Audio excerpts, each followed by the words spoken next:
ওই বেলাল কি পরিমাণ দামে জানো? মদিনাওয়ালা মসজিদে বেলাল আজান দেয়, একদিন বেলাল আজান দেয় নাই, অন্য সাহাবী মসজিদে নববীর মধ্যে যখন আজান দেয়, আল্লাহ তাআলা জিবরাইলকে পাঠায়া দিলেন, হে জিবরাইল যাও ওই মসজিদে নববীর মধ্যে মদিনাওয়ালা নবীরে গিয়া জানায়া দাও, হে নবী আমার প্রতিদিন মসজিদের মধ্যে আজান হয়, আজকে কেন আজান হলো না?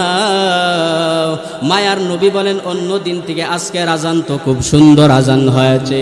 হে বেলাল, হে জিবরাইল যাও আল্লাহর কাছে যাইয়া বলো আজকের আজান অনেক সুন্দর আজান হয়েছে, আজকের খুব পাওয়ারফুল আজান হয়েছে, গলার কণ্ঠ খুব সুন্দর। কিন্তু সাহাবাই কেরাম সবাই যখন অবাক হয়ে গেলেন, আল্লাহ তাআলা জিবরাইলকে কেন পাঠাইলেন? আল্লাহ তাআলা জিবরাইলকে পাঠায় কেন নবীর কাছে জানায়া দিলেন আজকে ফজরের আজান হই নাই? অবশ্যই এর মধ্যে কোনো না কোনো কারণ তো আছে। সাহাবাই কেরাম চিন্তা করতে লাগলেন, সবাই মিলে মিলে বলে, যখন বেলাল আজান দেয় নাই এজন্য মনে হয় আল্লাহ শুনে নাই। আমার নবীর কাছে জিবরাইল এসে বলে, পয়গম্বর আজকে মদিনাওয়ালা নবী আমার, আপনার মদিনা শহরে বেলাল কেন আজান দেয় নাই? ও নবী আমার, ওই বেলালের আজান শুনে নাই এজন্য আল্লাহ সূর্য উঠায় না। আমানতু বিল্লাহ ওয়া মালাইকাতিহি ওয়া কুতুবিহি ওয়া রুসুলি ওয়াল ইয়াউমিল আখির। মুফাসসিরিনে কেরাম জানা দেয়, দুনিয়ার ইমানদার যারা দাবি করে মৌখিকভাবে বলে আমি মুমিনে কামেল, অথচ ওই বান্দাটাকে যদি যাইয়া বলো, হে ভাই তুমি যে বললা আমি মুসলিমে কামেল মুমিনে কামেল হয়ে গেলাম, তুমি আমারে জানাইয়া দাও কোন গুণগুলা থাকার কারণে তুমি নিজেকে মুমিনে কামেল বলে দাবি করো। যদি প্রশ্ন করা হয়, গণা কয়েকজন মুসলিম বলতে পারবে, অধিকাংশ মুসলমান বলতে পারবে না। আমি যে গুণগুলার কারণে নিজেকে ইমানদার বলে দাবি করি, ওই গুণগুলা কি আমার মধ্যে আপনার মধ্যে জানা নাই? কেন জানি না বান্দা জানেন? কারণ ছোটবেলা যেই শিক্ষা অর্জনের প্রয়োজন, ওই শিক্ষাটা আপনাকে আমাকে আমার মা বাবা দেয় নাই। ওই শিক্ষা যদি দেয়া দেয়, তাহলে কোনো বান্দার পক্ষে আল্লাহকে ভোলা সম্ভব হতে পারে না। ছোটবেলা মক্তবের মধ্যে উস্তাদগণরা পড়াইছেন, আমানতু বিল্লাহি ওয়া মালাইকাতিহি ওয়া কুতুবিহি ওয়া রুসুলি ওয়াল ইয়াউমিল আখির ওয়াল কদরি খাইরিহি ওয়া শাররিহি মিনাল্লাহি তাআলা ওয়াল বা'সি বাদাল মাউত। মুফাসসিরিনে কেরাম বলেন, যারা মাদ্রাসায় পড়ে নাই, যাদের কোনো দ্বীনি শিক্ষা নাই, তাদেরকে বোঝানোর জন্য কোরআন এবং হাদিস থেকে ছোট্ট করে একটা কালিমা বের করেছেন। ওই কালিমার নাম ইমানে মুফাসসাল। এই ইমানে মুফাসসাল বাদ যার মধ্যে থাকবে, ওই বান্দাটাই তো মুমিন হতে পারবে। বলে কিভাবে হবে জানুনি? আমানতু বিল্লাহ, এক নম্বরে বান্দা আমি বিশ্বাস করে নিলাম আমার আল্লাহ কতজন, আমার আল্লাহ একজন। এই কথা বিশ্বাস যার মধ্যে থাকবে, ওই বান্দা মুমিনে কামেল হতে পারবে। আল্লাহ যে এক, এই বিশ্বাস যার মধ্যে থাকবে না, ওই বান্দা মুমিনে কামেল হতে পারবে না।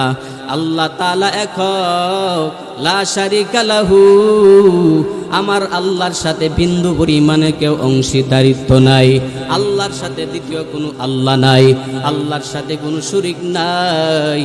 আল্লাহর সাথে যারা শরীক দাবি করবে, মুসলিম না কাফের।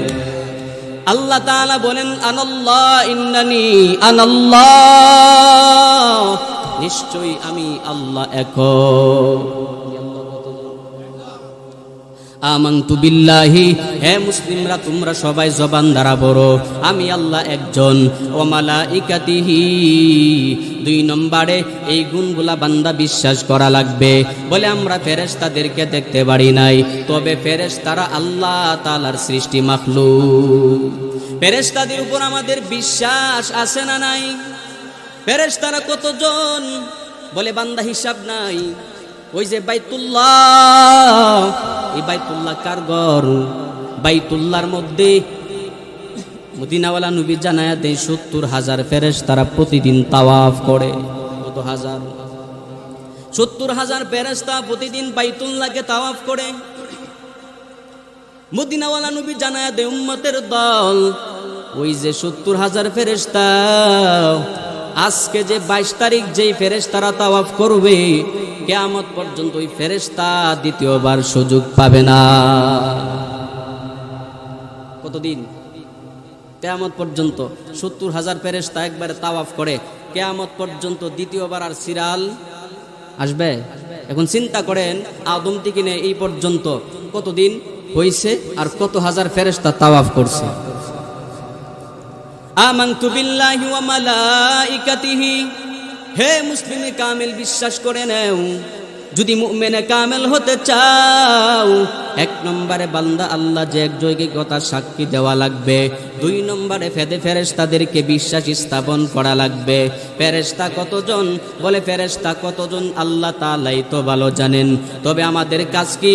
বলে ফেরেশতারা আল্লাহর মাখলুক, এই কথা বিশ্বাস করা লাগবে। একদল বলে আল মালাইকাতু বানাতুল্লাহ, ফেরেশতারা নাকি আল্লাহ তাআলার কন্যা সন্তান। চিল্লায়া বলেন নাউজুবিল্লাহ। ফেরেশতারা আল্লাহর কন্যা সন্তান হতে পারে না।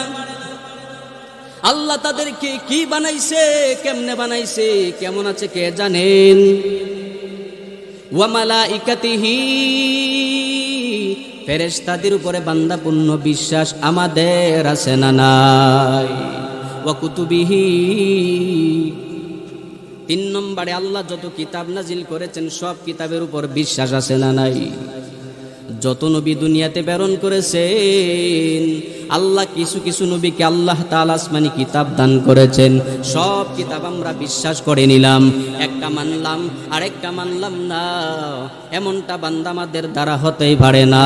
বলে আমরা সব কিতাবগুলা পরিপূর্ণভাবে বিশ্বাস করে নিলাম।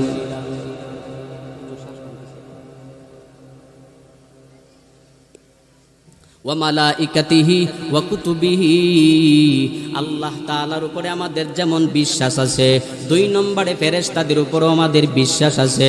3 নম্বরে আল্লাহ যত নবী রাসূল দুনিয়াতে প্রেরণ করেছেন সব নবী রাসূলদেরকে আমরা বিশ্বাস করে নিলাম।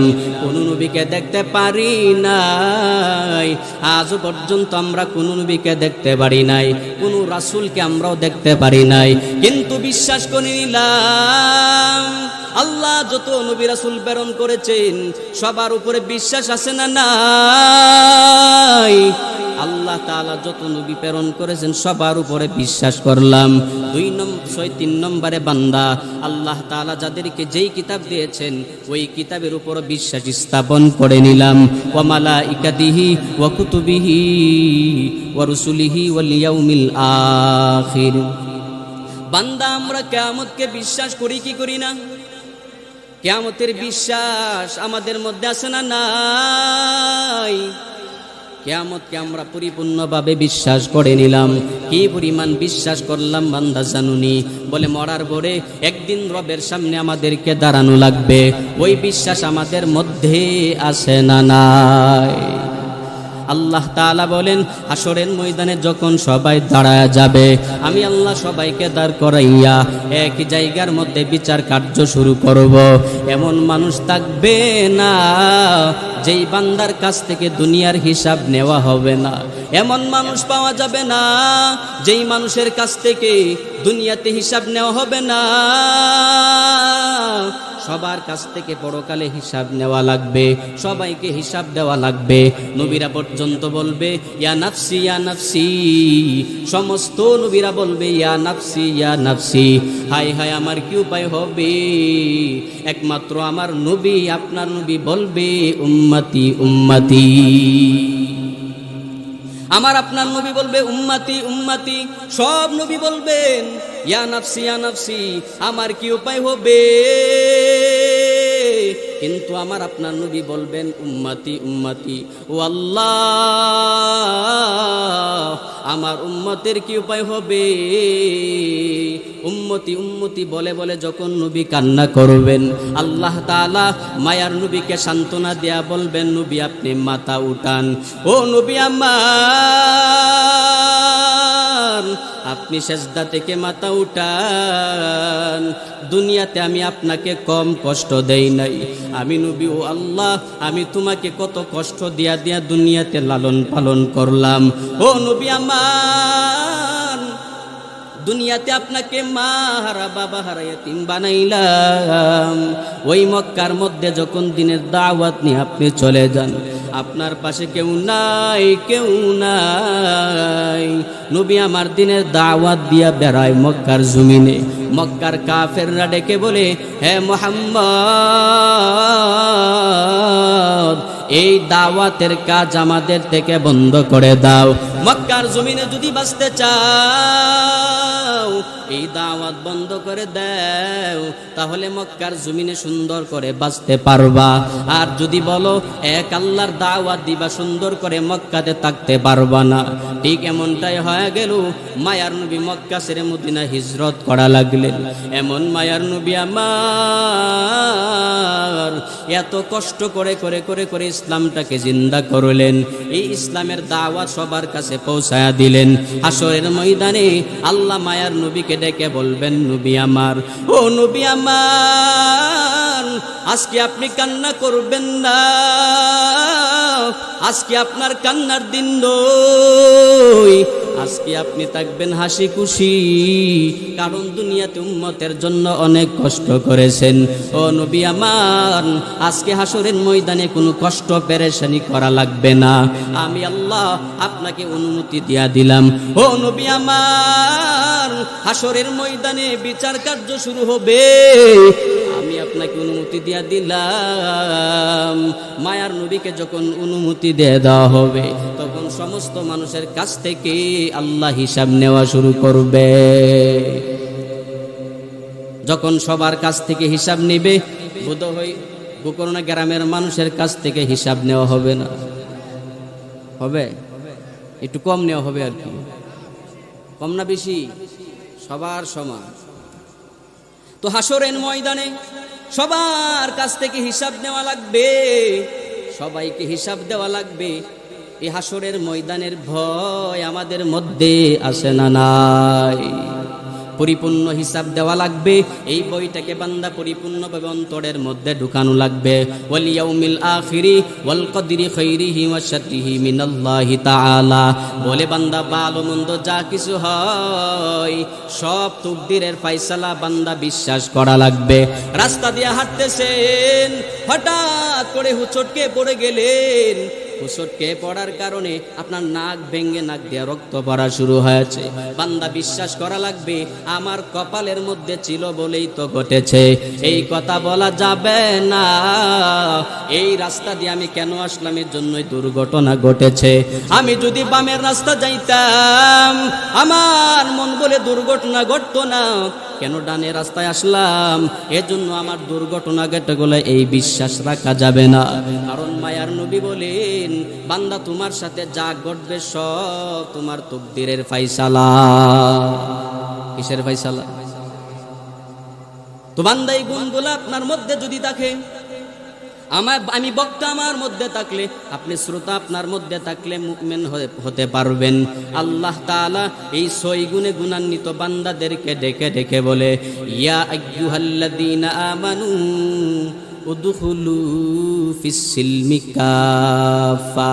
হে ঈমানওয়ালাদের দল, মুমিন হওয়ার পরে বান্দা তোমাদের আরেকটা কাজ রয়ে গেল। ওই কাজটা কি?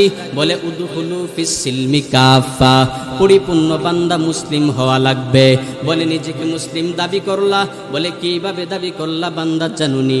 আমার বাবাই মুসলমান, আমার দাদাই মুসলমান, আমার দাদার বাবাও মুসলমান, দাদার দাদাও মুসলমান। এই আমি মুসলমানের ঘরে জন্ম নিলাম, এই জন্য আমি নিজেকে মুসলিমে কামেল বলে দাবি করলাম। এই মুসলিম দিয়া জান্নাত পাওয়া যাবে না। বান্দা তোমাকে গুণের মুসলিম হওয়া লাগবে। গুণের মুসলিম মুসলিম কেমনে হয় জাননি? মায়ার নবী হাদিস শরীফে জানায়া দেয়, বুনিয়াল ইসলামু আলা খামসিন শাহাদা আল্লাহ ইলাহা ইল্লাল্লাহ। মুসলিমে কামেল যদি হতে চাও, 1 নম্বরে বান্দা 2টা সাক্ষ্য দেওয়া লাগবে। 1 নম্বরে আল্লাহ ইলাহা ইল্লাল্লাহ, নাই কোনো মাবুদ এক আল্লাহ ছাড়া। আল্লাহ কতজন? ওই যে ইমানদার হতে হলে প্রথমে সাক্ষী দেওয়া লাগবে আল্লাহ একজন। আবার মুসলিম হতে গেল বান্দাই 2টা সাক্ষ্য দেওয়া লাগবে। কি 2টা সাক্ষ্য জানুনি? আল্লাহ ইলাহা ইল্লাল্লাহ ওয়া আন্না মুহাম্মাদান আবদুহু ওয়া রাসূলুহু। এই বান্দা 2টা সাক্ষ্য জবান দ্বারা দেওয়া লাগবে। 1 নম্বর আল্লাহ ইলাহা ইল্লাল্লাহ, ও আল্লাহ তুমি ছাড়া কেউ নাই, রিজিকের মালিক তুমি আল্লাহ, ও আল্লাহ ইজ্জত দেওয়ার মালিক তুমি আল্লাহ, বেইজ্জতি করার মালিকও তুমি আল্লাহ, সম্মান দেওয়ার মালিক তুমি আল্লাহ, ধনী বানানের মালিক বোধহয় মানুষ, ধনী বানানেওয়ালা তুমি মালিক, গরিব বানাইয়া রাস্তার মধ্যে পাগল বানাইয়া ঘুরানের মালিকও তুমি আল্লাহ। এই কথা যখন বিশ্বাস করে নিলাম, আল্লাহ ইলাহা ইল্লাল্লাহ ওয়া আন্না মুহাম্মাদান আবদুহু ওয়া রাসূলুহু, 2 নম্বরে আল্লাহ তোমার কাছে সাক্ষ্য দিয়া দিলাম তোমার প্রিয় নবী, ওই নবী মুহাম্মদকে আমরা নবী হিসাবে মেনে নিলাম। আমার নবী সত্য নবী, আখিরি নবী, নাকি আমার নবীর পরে কোন নবী আসবেন? আমার নবী শেষ নবী, আখিরি নবী। এই সিলমোহর মেরেছেন কে?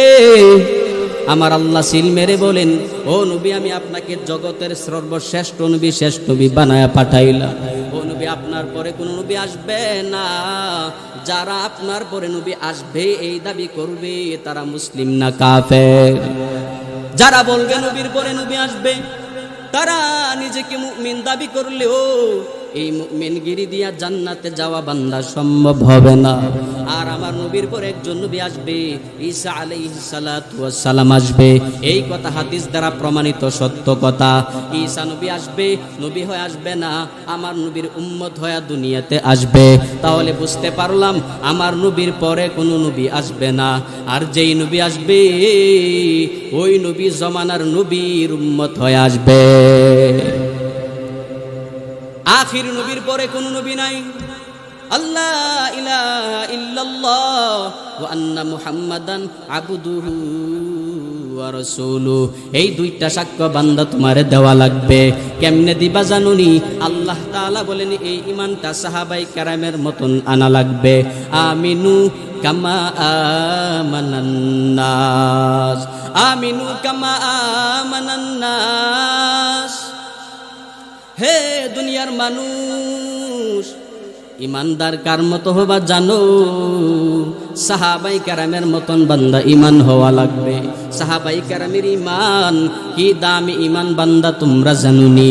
হযরতে বেলালের দিকে দেখো, ওই বেলাল কি পরিমাণ কষ্ট করছে বান্দা জানুনি? সুমাইয়ার দিকে তাকায়া দেখো কি পরিমাণ কষ্ট করেছেন। আসিয়া বিনতে মুজাহিমের দিকে লক্ষ্য করে দেখো কি পরিমাণ কষ্ট ইমানের জন্য করেছেন। খাব্বাবের দিকে তাকাও, কি পরিমাণ কষ্ট ইমানটাকে ধরে রাখার জন্য বান্দা করেছেন। ওই বেলালকে জানো? মদিনাওয়ালা নবীর মসজিদের মুয়াজ্জিন হযরতে বেলাল। ওই বেলাল কি পরিমাণ দামি জানো? মদিনাওয়ালা মসজিদে বেলাল আজান দেয়, একদিন বেলাল আজান দেয় নাই, অন্য সাহাবী মসজিদে নববীর মধ্যে যখন আজান দেয়, আল্লাহ তাআলা জিবরাইলকে পাঠায়া দিলেন, হে জিবরাইল যাও ওই মসজিদে নববীর মধ্যে মদিনাওয়ালা নবীরে গিয়া জানায়া দাও, হে নবী আমার প্রতিদিন মসজিদের মধ্যে আজান হয়, আজকে কেন আজান হলো না? মায়ার নবী বলেন অন্য দিন থেকে আজকের আজান তো খুব সুন্দর আজান হয়েছে। হে বেলাল, হে জিবরাইল যাও আল্লাহর কাছে যাইয়া বলো আজকের আজান অনেক সুন্দর আজান হয়েছে, আজকের খুব পাওয়ারফুল আজান হয়েছে, গলার কণ্ঠ খুব সুন্দর, কিন্তু সাহাবাই কেরাম সবাই যখন অবাক হয়ে গেলেন, আল্লাহ তাআলা জিবরাইলকে কেন পাঠাইলেন, আল্লাহ তাআলা জিবরাইলকে পাঠায় কেন নবীর কাছে জানায়া দিলেন আজকে ফজরের আজান হই নাই? অবশ্যই এর মধ্যে কোনো না কোনো কারণ তো আছে। সাহাবাই কেরাম চিন্তা করতে লাগলেন, সবাই মিলে মিলে বলে যখন বেলাল আজান দেয় নাই এজন্য মনে হয় আল্লাহ শুনে নাই। আমার নবীর কাছে জিবরাইল এসে বলে, পয়গম্বর আজকে মদিনাওয়ালা নবী আমার, আপনার মদিনা শহরে বেলাল কেন আজান দেয় নাই? ও নবী আমার, ওই বেলালের আজান শুনে নাই এজন্য আল্লাহ সূর্য উঠায় নাই। বেলালে আজান দেয় না এজন্য সূর্য পূর্ব দিকে উঠে না। কিন্তু আবার যখন বেলাল আজান দেয় আল্লাহ তাআলা সূর্যটাকে পূর্ব দিক দিয়ে উঠায় দেয়। কি পরিমাণ দামি সাহাবী বেলাল! কেমনে দামি হলো বান্দা জানুনি? ওই বেলাল উমাইয়া ইবনে খালফের গোলাম। উমাইয়ার বাড়িতে কাজ করে, ওই কাজ করে করে যা পায় তা দিয়েই সংসার চালায়। উমাইয়ার গোলামি করে করে বেলাল, ওই বেলাল দেখতে কেমন ছিল বান্দা জানুনি? ওই বেলাল দেখতে বড় কালো। ওই বেলালকে দেখলে কেউ পছন্দ করে না। ওই বেলাল বংশমর্যাদা কেমন? বেলাল গোলাম ইবনে গোলাম, বেলালও গোলাম, বেলালের বাবাও ছিল গোলাম। গোলামি করে করে বেলাল চলে। উমাইয়ার বাড়িতে বেলাল যখন কাজ করতে লাগলেন, একদিন মায়ার নবী রাস্তা দিয়ে হেঁটে যায়। ওই মদিনাওয়ালা নবীকে দেখে বেলাল সালাম জানায়া দিল, ও নবী আমার, আপনি আমাকে কালিমা পড়ে মুসলমান বানায়া দেন। মদিনাওয়ালা নবী বেলালকে যখন মুসলমান বানায়া দিলেন, ওই বেলাল মায়ার নবীর কাছ থেকে একটা তাসবিহ যখন শিখে নিয়ে নিল, বেলাল 24 ঘন্টা জবান দ্বারা পড়ে আল্লাহু আহাদ, আল্লাহু আহাদ। ওই বেলাল তাসবিহ জপতেছে। একদিন বেলাল তাকায়া দেখে বেলালের টুট নড়ে। উমাইয়া বেলালের দিকে তাকায়া দেখে বেলালের টুট নাড়াচাড়া করে। উমাইয়া ডেকে বলে, বেলাল টুট নাড়ায়া নাড়ায়া কার নাম জপ আমাদেরকে জানায়া দেও। ওই বেলাল ডেকে ডেকে বলে, উমাইয়া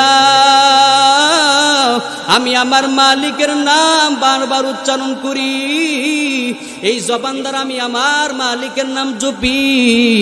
বেলালকে আবার উমাইয়া ডেকে বলে, উমাইয়া যাও, তোমার কাজের ডিউটি কমায়া দিলাম, সুবিধা বাড়ায়া দেয়া দিলাম। বেলাল ডেকে বলে, উমাইয়া এত বড় সুবিধা তুমি আমারে কেন দিলা জানুনি? বলে, কেন দিলা? এবার উমাইয়া ডেকে ডেকে বলে, রে বেলাল শুনে নেও, এই যে আমার বাড়িতে এতগুলা কর্মচারী কাজ করে কিন্তু আমার নাম কেউ জপে না, কিন্তু তোমার মতন ভালো মানুষ আমি মক্কার জমিনে কাউকে পাই নাই। হ্যাঁ বেলাল যাও যাও, তোমার ডিউটি কমায়া দিলাম, তোমার বেতন বাড়ায়া দেয়া দিলাম। বলে, কেন জানুনি? বলে, তুমি আমার নাম 24 ঘন্টা জবান দ্বারা উচ্চারণ করো। ওই বেলালের মাথাটা বড় গরম। বেলাল ডেকে বলে, উমাইয়া আমি তোমার নাম জপি না, আমি এমন একজন মালিকের নাম জবানে উচ্চারণ করি, যিনি তোমার মালিক, তিনি আমারও মালিক, তিনি একজন, চিল্লায় বলো তার নাম। বেলাল ডেকে বলেন, হে উমাইয়া, আমি তোমার নাম মুখে উচ্চারণ করি নাই, আমি এমন একজন মালিকের নাম উচ্চারণ করি, যিনি তোমারে বানাইছে, আমারে বানাইছে, 7 আসমান 7 জমিন যিনি বানাইছে। উমাইয়া বলে, তিনি কে? বেলাল যখন বলেন, তিনি হলেন আমার আল্লাহ, তিনি হলেন আমার মালিক। উমাইয়ার মাথা বড় গরম। উমাইয়া ডেকে বলে, তুই আল্লাহ নাম আবার কোথায় পাইলি?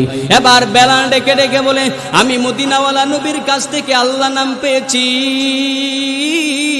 এই নাম আমার জবানে নিয়েছি, আমার জবান থেকে বাদ দিতে পারবো না। বেলালকে আবার উমাইয়া ডেকে ডেকে বলে, রে বেলাল, এই নাম জবান থেকে বাদ দেয়া দাও, এই নাম যদি বাদ দাও তাহলে আমার ঘরে তুমি থাকতে পারবা, আমার টাকা পয়সা দিয়ে চলতে পারবা, আমার ঘরে খাবার খাবি, আমার ঘরে থাকবি, কোনো সুবিধা হবে না। আর যদি এই নাম জপো তাহলে বেলাল শুনে নাও, এই মক্কাতে তোরে বাঁচতে দিব না। না, এই জমিনে বাঁচতে পারবি না। আল্লাহ নামটা তুই বাদ দেয়া লাগবে, না হয় বাঁচতে পারবি না। এবার বেলাল জবাব দেয়া বলে, হে উমাইয়া, এই জমিনে আসছি, একদিন আমাকে যাওয়াই লাগবে, একদিন আমাকে মৃত্যুবরণ করা লাগবে। আজ আসি কাল থাকবো না, আমাকে একদিন মৃত্যুবরণ করাই লাগবে। হে উমাইয়া শুনে নাও, আমি একদিন মরবো, কিন্তু আজকে যদি মরে যাই ইমানটা নিয়ে মরতে পারবো। হে উমাইয়া, মারতে পারো, মারতে মারতে মৃত্যু যদি হয়ে যায়, কিন্তু আমার জবান থেকে কালিমা ছাড়তে পারবো না।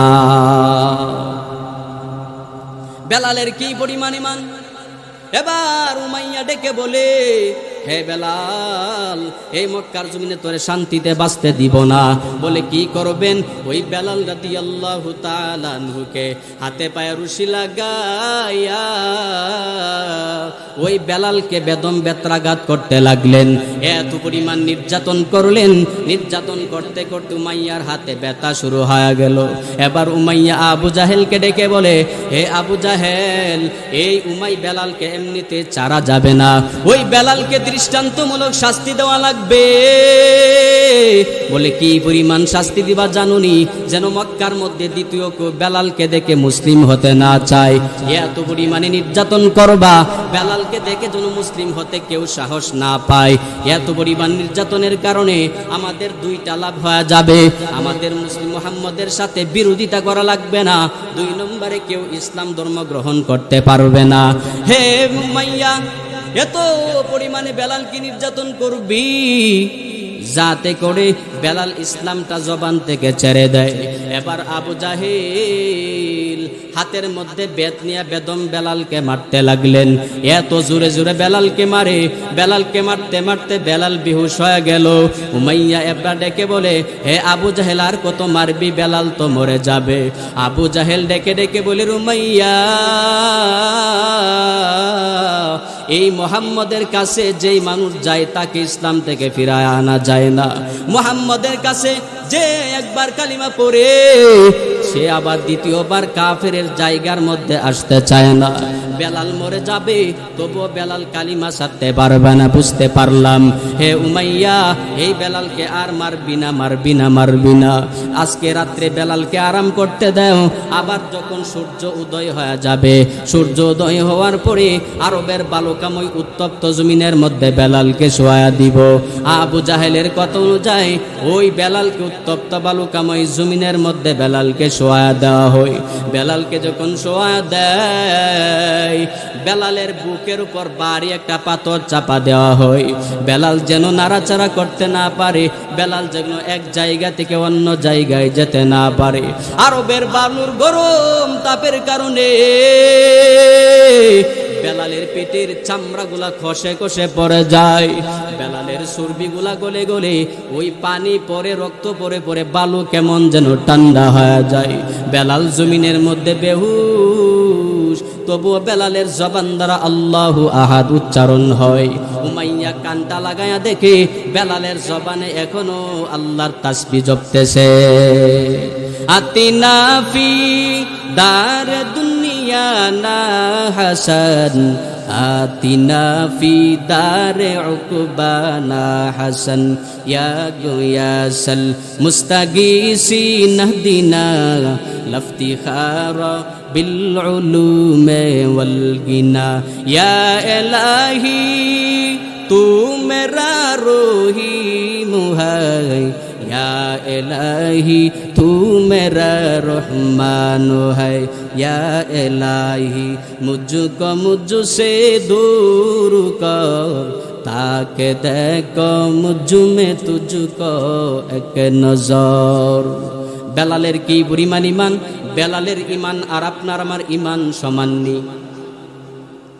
কি পরিমাণ ব্যবধান! ওই বেলালকে উত্তপ্ত বালুকাময় জমিনের মধ্যে যখন শোয়া দেওয়া হয়, বেলাল তবুও বলে আল্লাহু আহাদ, আল্লাহু আহাদ। আমার জবান থেকে আমি মৃত্যু হওয়ার আগ পর্যন্ত কালিমা ছাড়তে পারবো না। বেলালকে নির্যাতন করার পরে আবার বাড়ির মধ্যে যখন বেলালকে নিয়ে আসা হয়, বেলালকে আবার রাতের বেলা হাতে পায়ে বেঁধে বেঁধে যখন বেত্রাঘাত করা হয়, এত পরিমাণে নির্যাতন করা হয়, বেলালের পেটের চামড়াগুলা কষে কষে যখন পড়ে যায়, ওই চামড়ার মধ্যে আবার লাঠি দিয়ে আঘাত করা হয়। বেলাল জোরে জোরে বলে আল্লাহু আহাদ, আল্লাহু আহাদ নাই। বেলালকে এত পরিমাণে নির্যাতন করে তবু আল্লাহর নাম ছাড়তে পারে না। এবার বেলাল আল্লাহকে বলে, ও দয়ার মালিক, এত নির্যাতন করার পরও আমি কেন কালিমা ছাড়ি না জানুনি? ও আল্লাহ, তোমার নবীর কাছ থেকে শুনেছি যখন ঈমান নিয়ে কেউ পরকালে দাঁড়াইতে পারবে, আল্লাহ তাআলা এই তুচ্ছ দুনিয়ার 10টার সমান একটা জান্নাত দিয়া দিবে। বেলাল মনের মধ্যে লোভ ঢুকে গেল। কি লোভ? 10টা দুনিয়ার সমান একটা জান্নাত। বেলালের মনের মধ্যে লোভ, 10টা দুনিয়ার সমান জান্নাত পাওয়া যাবে, দুনিয়াতে ঈমান ছাড়া যাবে না। ওই বেলাল এই কারণে ঈমানটাকে ছাড়তে চায় না। একদিন মারতে মারতে বেলালকে রাস্তার মধ্যে বেহুশ করে যখন ফালায়া চলে গেল, রাস্তা দিয়ে আবু বকর হেঁটে যায়। আবু বকর তাকায় দেখে পুরাটা শরীর ক্ষত বিক্ষত হয়ে গেল। আবু বকর ডেকে বলে, রে বেলাল, তুই আল্লাহর নাম আসতে নিল চলে, আল্লাহর নাম কেন জোরে নেও? এই বেলাল, তোর জবান দ্বারা আল্লাহ আল্লাহ শব্দটা আস্তে আস্তে উচ্চারণ করবি, জোরে জোরে উচ্চারণ করবি না।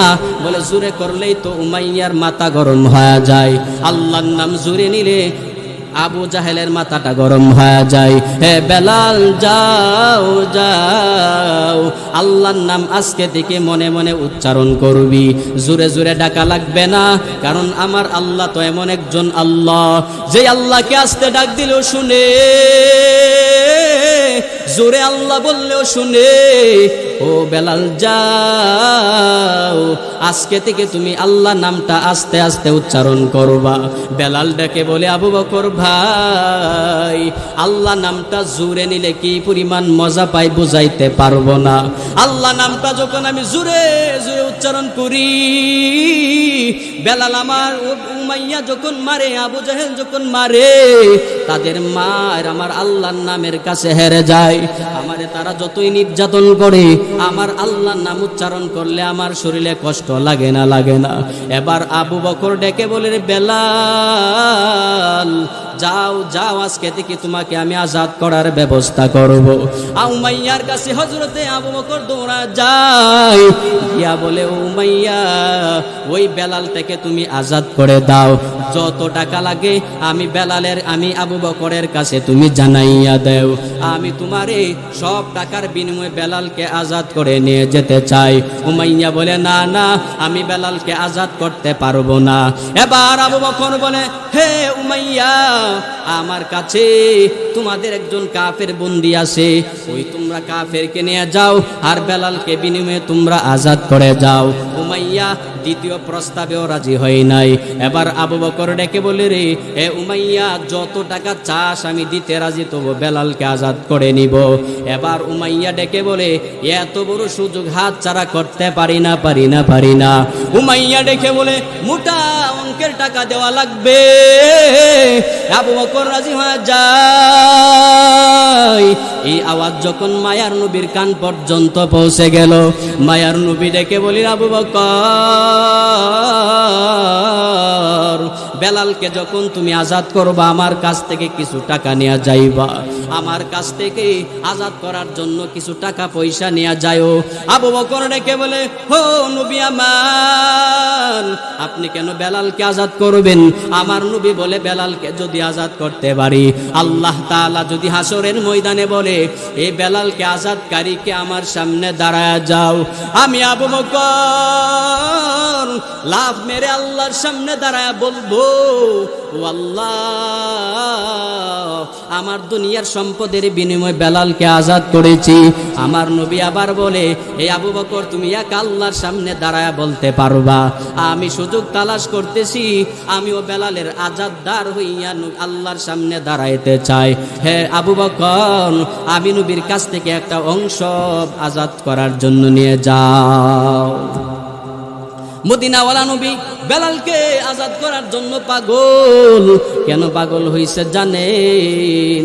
মায়ার নবী যখন মেরাজের রজনীতে মেরাজ করতে যান, মেরাজ শেষ করে যখন আবার মক্কার জমিনে আসলেন, আসার পরে বেলালকে ডেকে বলে, এই বেলাল, তোর কপাল কত ভালো, আমি মেরাজের মধ্যে যখন জান্নাত ভ্রমণ করতেছি, আমি তোর জুতার পায়ের আওয়াজ আমার কানে আসে, আমি তোকে ওইখান থেকে জিজ্ঞাসা করতাম কি তোর আমল, কিন্তু আমি তোকে পাই নাই। হে বেলাল, আমি নবীকে জানাইয়া দাও, এমন কি আমল করো যে আমলের কারণে জান্নাতের মধ্যে তোর আওয়াজ আমি দুনিয়াতে শুনতে পাই। বেলাল রাদিয়াল্লাহু তাআলা আনহু ডেকে বলেন, ও নবী আমার, আমার তেমন কোনো আমল নাই।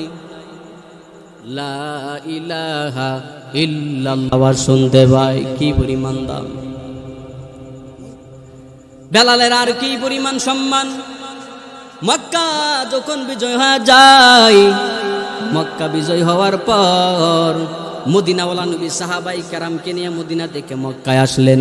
মক্কার মধ্যে আসার পরে নবী আমার আলীকে ডেকে বলে, রে আলী, যাও যাও, ওই মসজিদটাকে সুন্দর করে জমজমের পানি দ্বারা পরিষ্কার করে দাও। আলী রাদিয়াল্লাহু তাআলা মসজিদটাকে সুন্দর করে জমজমের পানি দ্বারা দৌত করলেন। মসজিদ দৌত করার পর ওই মক্কার মধ্যে অনেক দিন ধরে আজান হয় নাই। এবার মায়ার নবী বলেন, হে আমার সাহাবাই কেরাম শুনো, আজকে মক্কার মধ্যে আজান দেওয়া লাগবে, আজান দিয়ে আমরা জোহরের নামাজ আদায় করব। কিন্তু কে সে আজান দিবে? সাহাবাই কেরামকে নিয়ে মদিনাওয়ালা নবী আমার পরামর্শ করতে লাগলেন।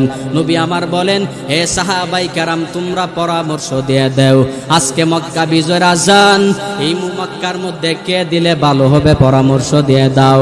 একজন সাহাবী দাঁড়ায় বলে, হো নবী আমার, আপনার প্রিয় সাহাবী আবু বকর আজকে মক্কা বিজয়ের আজান দিবে। আমার নবী বলেন, এই সাহাবী তুমি বসে যাও। আরেকজন দাঁড়ায় বলে, হে নবী আমার, আজকে মক্কা বিজয়ের আজান দিবে হযরতে উমর। আমার নবী বলেন, আপনিও বসে যান। আরেকজন দাঁড়ায় বলে, ও নবী, আজকে মক্কা বিজয়ের আজান দিবে উসমান। আমার নবী বলেন, আপনিও বসে যান। আরেকজন দাঁড়ায় বলে, আজকে মক্কা বিজয়ের আজান দিবে হযরতে আলী। আমার নবী বলেন, আপনিও বসে যান। এইভাবে এবার একের পর এক একজন সাহাবী আরেকজনের নাম বলতে লাগলেন। মায়ার নবী অপেক্ষা করে আল্লাহ জিব্রাইলের মাধ্যমে কিছু জানান কিনা। নবী আমার অপেক্ষায় এই মুহূর্তে জিব্রাইল আমি নবীর দরবারে হাজির। আয়েশা বলে, ও নবী আমার, আপনারা সবাই মিলে পরামর্শ করতে লাগলেন মক্কা বিজয়ের আজান কে দিবে। ও নবী, আল্লাহ তাআলা ফয়সালা করে জানায়া দিলেন, আজকে মক্কা বিজয়ের আজান হযরতে আবু বকর দিবে না, আজকে মক্কা বিজয়ের আজান হযরতে উমরও দিবে না, আজকে মক্কা বিজয়ের আজান হযরতে আলীও দিবে না, আজকে মক্কা বিজয়ের আজান হযরত উসমান রাদিয়াল্লাহু তাআলা আনহু দিবে না। কে আজান দিবে জানেন? আজকে মক্কা বিজয়ের আজান দিবে হযরতে বেলাল। বেলালের কি পরিমাণ দাম! মক্কা বিজয় হয়েছে, ও মক্কা বিজয় হওয়ার পরে সর্বপ্রথম আজান দিবে হযরতে বেলাল। কিন্তু বেলাল যখন প্রাথমিক অবস্থায় আজান দেয়, মক্কার মুশরিকরা কাফেররা একে অপরে বলাবলি করতে লাগলেন, ওই বেলাল যদি আজান দেয়, বেলালের আজান শোনার আগে কেন আমার মৃত্যু হলো না? কারণ বেলাল তো গোলাম, আবার কৃতদাস, ওই আবার বেলাল দেখতো তেমন সুন্দর না। মক্কার কাফেররা মস্কারা করে বলে, ওই বেলাল যদি আজান দেয়, আমার মনে চাই নিজে নিজে আত্মহত্যা করি আমি, কারণ বেলালের আজান আমার কাছে ভালো লাগে না, ওই বেলালের আজান আমার শুনতে মন চায় না। কিন্তু আল্লাহ তাআলা বলেন, হে মুহাম্মদ, বেলাল যদি আজান না দেয় আমি আল্লাহ পূর্ব দিক থেকে সূর্য উদয় করব না। ওই বেলাল আজান দেয় নাই, পূর্ব দিক দিয়েও সূর্য উদয় হয় নাই। কি পরিমাণ দামি বেলাল! কেমনে হইছে বান্দা জানুনি? মদিনাওয়ালা নবীর হাতে কালিমা পড়ে মুসলমান হওয়ার কারণে দামি হয়েছে। বলে কেমনে হইছে? বলে ইমানটা মজবুত ছিল, জন্য আল্লাহ দামি বানায় দিলেন। দুনিয়া তো দামি হয়েছে, পরকালে আল্লাহ তাআলা জান্নাত দিয়া দামি বানায় দিবেন। দুনিয়াতে কেমনে দামি হয়েছে? বলে মদিনাওয়ালা নবীর কাছের সাহাবী হযরতে বেলাল। এই জন্য মদিনাওয়ালা নবীর কাছে থাকার কারণে সমস্ত সাহাবাই কেরাম, যদিও বেলাল কালো, কিন্তু সবার আগে বেলালকে সালাম জানায়। বেলাল সালাম দেওয়ার আগে আবু বকর সবার আগে সালাম জানায় দেয়। বেলাল কোনোদিন সালাম দিতে পারে নাই, সবার আগে আগে আবু বকর বেলালকে সালাম জানাইতেন। ঠিক উমরের সামনে যখন বেলাল যায়, বেলালকে যখন উমর তাকায়া দেখতেন, তখন সর্বপ্রথম উমর সালাম দেওয়ার জন্য প্রস্তুত হয়ে থাকেন। বেলাল কোনোদিন সালাম দিতে পারে নাই। কেন পারে নাই? বেলালকে উমর চিন্তা করে উনি তো নবীর কাছের সাহাবী, আবু বকর চিন্তা করে উনি তো মদিনাওয়ালা নবীর কাছের সাহাবী। আমি যদি বেলালকে সালাম দিতে পারি, কেমন যেন মায়ার নবীকে সালাম দিয়া দেয়। মদিনাওয়ালা নবী যখন ইন্তেকাল হয়ে গেল, হযরতে বেলাল কান্না করে বেহুশ হয়। বেলাল প্রতিদিন আজান দেয়, আজকে আজান দিতে চায় না। বেলাল বলে, যেই শহরে নবী নাই, নবী নাই, এই শহরের মধ্যে আমি বেলাল থাকতে চাই না। ওই বেলাল মক্কা থেকে চলে গেছে। বেলাল বলে, আমি আর থাকবো না। ওই বেলাল মদিনা থেকে চলে গেছে। বেলাল বলে, আমি আর মদিনা থাকবো না, কারণ যেই শহরে নবী নাই আমি ওই শহরের মধ্যে একা থাকতে পারবো না। বেলাল চলে যাওয়ার পরে 6 মাস অতিক্রম হওয়ার পর মায়ার নবী বেলালকে স্বপ্নে দেখায়, হে বেলাল, এত বড় পাষাণ হয়ে গেলি, আমি নবীকে একেবারেই ভুলে গেলি। একবারের জন্য মদিনাওয়ালা নবীকে দেখার জন্য মদিনায় আসো না। ঘুমের ঘরের মধ্যে স্বপ্নে যখন দেখলেন, বেলাল ঘুম ভাঙ্গার সাথে সাথে দৌড়ায় মদিনাওয়ালা নবীর মদিনায় হাজির। মদিনায় হাজির হওয়ার পর আবু বকর ডেকে ডেকে বলে, রে বেলাল, তুমি কেন মদিনায় ছেড়ে অন্য শহরে চলে গেলা? ওই বেলাল ডেকে বলে, আমি মদিনাওয়ালা নবীকে না দেখলেই শহরে থাকতে পারবো না, কারণ যেই দিকে তাকাই ওই দিকে তাকাইলেই মদিনাওয়ালা নবীর স্মৃতি আমার স্মরণ হয়ে যায়। যখন আমি মদিনাওয়ালা নবীর স্মৃতি স্মরণ হয়, আমি বেলাল নিজেকে সামলায় রাখতে পারি না। উমর ডেকে বলে, রে বেলাল, এই মদিনা কেন ছাড়লি? বেলাল বলে, আমার নবী নাই, আমি এই শহরের মধ্যে থাকতে আমার ভালো লাগে না। এবার সবাই অনুরোধ করলেন, অনেক দিন ধরে তোমার জবানের আজান শুনি নাই, হে বেলাল যাও, আজকে তুমি মদিনার মধ্যে আজান দিয়ে দাও। বেলাল বলে, না না, আমি আজকে মদিনার জমিনে আজান দিতে পারবো না। সব সাহাবাই কেরাম বলেন, যান, জলদি করে যান। নবীর নাতি হাসান হুসাইনকে ডেকে ডেকে যাইয়া একটু অনুরোধ করতে বলেন। হাসান হুসাইন রাদিয়াল্লাহু তাআলা আনহুমা দৌড়ায় আসলেন, হে বেলাল, আজকে তুমি মদিনার মধ্যে আজান দেওয়া লাগবে। বেলাল বলে, না না, আমি নবী নাই, আমি এই শহরের মধ্যে আজান দিতে পারবো না। হাসান হুসাইন ডেকে বলে, হে বেলাল, আজকে আজান দাও। তোমার কি আমার নবীর থেকে, আমাদের থেকে তোমার কি নবীর মায়া বেশি নাকি? বেলাল বলে, জানি না, তবে নবী না, এই শহরের মধ্যে আমি একা থাকতে পারি না। যেই শহরে নবী নাই এই শহরে আমি আজান দিতে পারবো না, পারবো না, পারবো না। হাসান হুসাইন রাদিয়াল্লাহু তাআলা আনহুমার অনুরোধে বেলাল যখন আজান শুরু করে দেয়, আশহাদু আন্না মুহাম্মাদার রাসূলুল্লাহ, আশহাদু আন্না মুহাম্মাদার রাসূলুল্লাহ, এই শব্দের মধ্যে যখন, বাক্যের মধ্যে যখন চলে আসলেন, আশহাদু আন্না মুহাম্মাদার রাসূলুল্লাহ, বেলাল মাইকে উচ্চারণ করার সাথে সাথে জমিনের মধ্যে বেহুশ হয়ে গেলেন। সবাই দৌড়াদৌড়ি শুরু করে দেয়। সবাই বেলালের মাথায় পানি দেয়। সবাই জিজ্ঞাসা করে, বেলাল নবীর নাম উচ্চারণ করার সাথে সাথে কেন বেহুশ হয়ে গেলি? বেলালকে যখন জিজ্ঞাসা করা হয়, বেলাল জবাব দিয়া বলে, আমি যখন আগে আজান দিতাম আশহাদু আন্না মুহাম্মাদুর রাসূলুল্লাহ, এই বাক্য উচ্চারণ করার পর আমি তাকায় দেখতাম মদিনাওয়ালা নবী হাজির। আজকে যখন আশহাদু আন্না মুহাম্মাদুর রাসূলুল্লাহ বললাম, আমার নবী নাই। আমি বেলাল নিজেকে সামলায় রাখতে পারি না। বেলাল জমিনের মধ্যে বেহুশ হয়ে গেলেন। ওই বেলাল আর মদিনার মধ্যে আজান দিতে চায় না।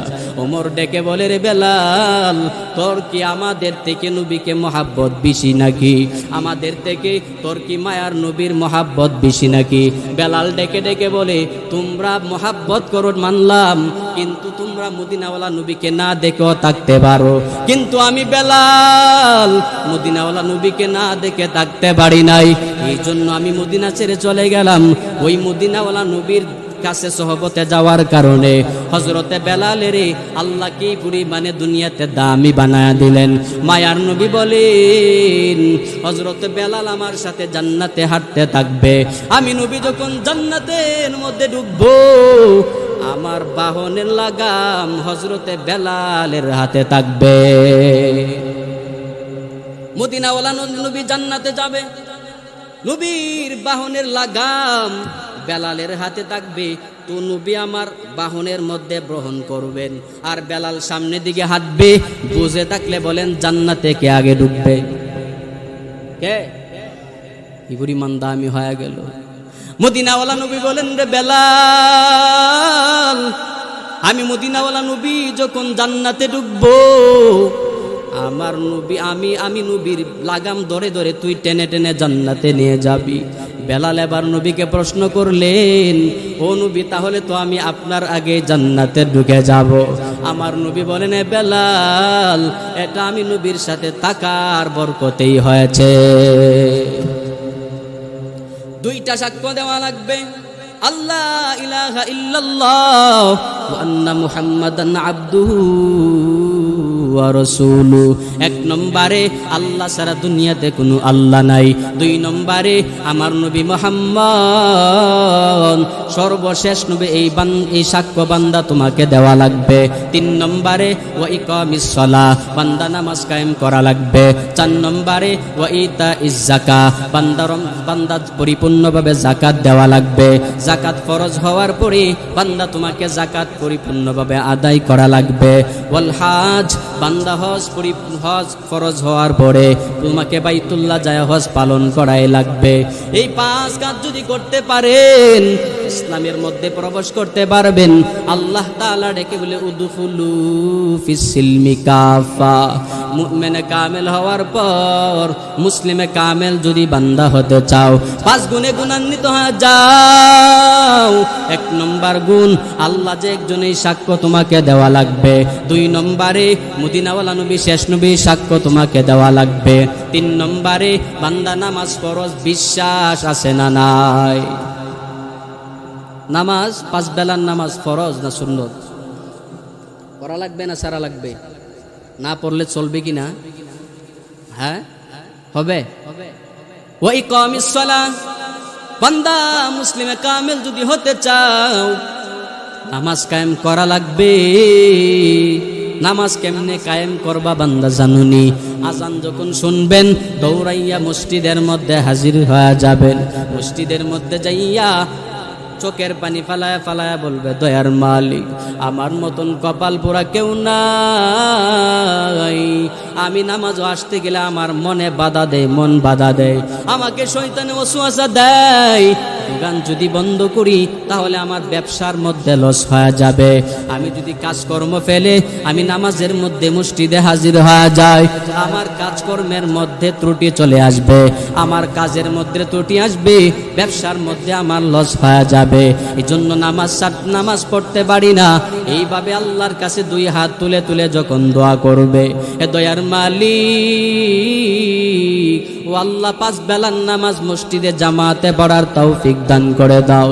যেই বান্দা 5 বেলার নামাজ জামাতে পড়তে পারে না, তার মতন কপাল পুরা জমিনে কেউ নাই। মদিনাওয়ালা নবী বলেন, 5 বেলার নামাজ যদি কেউ জামাতে পড়ে, আমার আল্লাহ তাআলা 5 বেলার নামাজের বিনিময় উম্মতের আমলনামায় 50 ওয়াক্ত নামাজের সওয়াব দেয়া দিবে। 5 বেলার নামাজের বিনিময় 50 ওয়াক্ত নামাজের সওয়াব। এই নামাজ 5 বেলা না পড়লে 50 ওয়াক্ত পাওয়া যাবে না। 5 বেলার নামাজ পড়া কি কষ্ট, মদিনাওয়ালা নবী জানায় দেয় আমার উম্মতের কাছে 5 বেলার নামাজ এতটাই কষ্ট, এতটাই কষ্ট। বলে কি পরিমাণে কষ্ট? একটা বান্দাকে যদি বলা হয়, হে মানুষ, তুমি তোমার হাতের মধ্যে কাঁচের গ্লাস 1 গ্লাস পানি নিয়ে দাঁড়ায় থাকবা, কতক্ষণ? 24 ঘন্টা তুমি হাতের মধ্যে পানি নিয়ে দাঁড়ায় থাকবা। বলে এটা কি সাধারণ কাজ? বলে না না, এটা তো সাধারণ কাজ হতে পারে না। 24 ঘন্টা